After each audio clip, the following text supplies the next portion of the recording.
Hey guys, this is Dodger and you're watching my show. For those of you who have asked me what my natural hair color is, it's this weird brownie blonde color that's coming out. The more you know. So whenever there's a convention, the pictures that typically tend to filter around a lot are the booth babe pictures. So the biggest gaming show that goes on in China is called China Joy. And at that one, they have just the most intense, ridiculous booth babes I've ever seen pictures of in my life.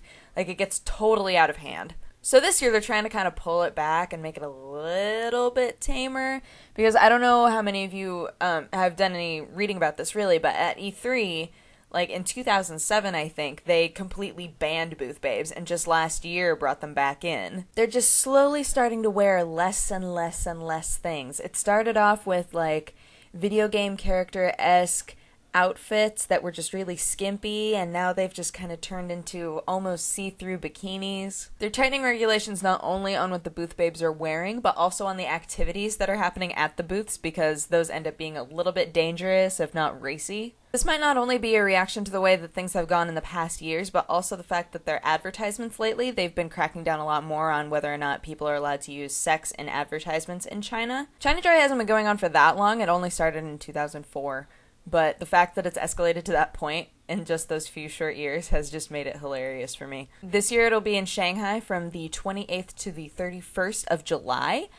So if any of you are in China, you should totally go check it out. But yeah, you should let me know how the booth babes are. I'm trying to get into E3 this year, so I'll let you guys know if the booth babes are crazy at E3. Here's the thing about E3 is that they try not to be quite so blatant about it, but it's America, so of course we end up having like rock bands and then like girls in skimpy outfits doing fire tricks. So for those of you who are fans of Fables like I am, it's a comic book series that takes fairy tale characters and puts them in modern day New York, and they're going to be turning it into a video game. It's the same company, Telltale Games, that are doing the Walking Dead game, and they're also, this hasn't been seen in very many places or articles, which I'm shocked about, but they're also making a new King's Quest game. Anywho, they're going to be turning the series into a video game. I don't know anything else beyond that. I'm really, really hoping the guy who does the cover art for it, James Jean, he does incredible artwork. I would love for him to be the art director on this, but I doubt it's going to happen.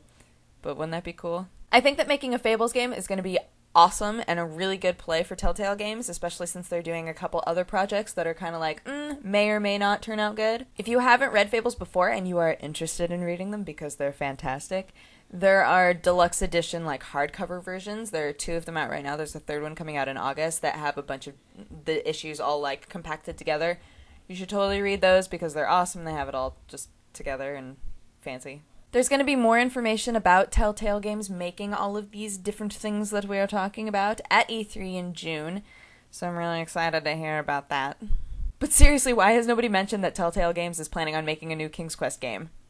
The thing that really made me laugh, though, is that Activision holds the rights to the King's Quest games, so when Telltale was like, hey buddy, we were planning on maybe, you know, making a King's Quest sequel. I thought that might be kind of cool. Activision was like, no! We own the rights to this game, and we're planning on making a sequel someday.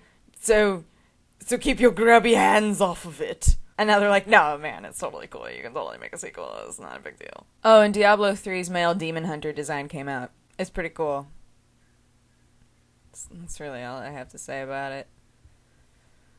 This is awkward. So that's my show. Thank you so much for watching. If you have any response or comment to anything that I said today, you should totally leave a comment below or leave a video response because they're all fun.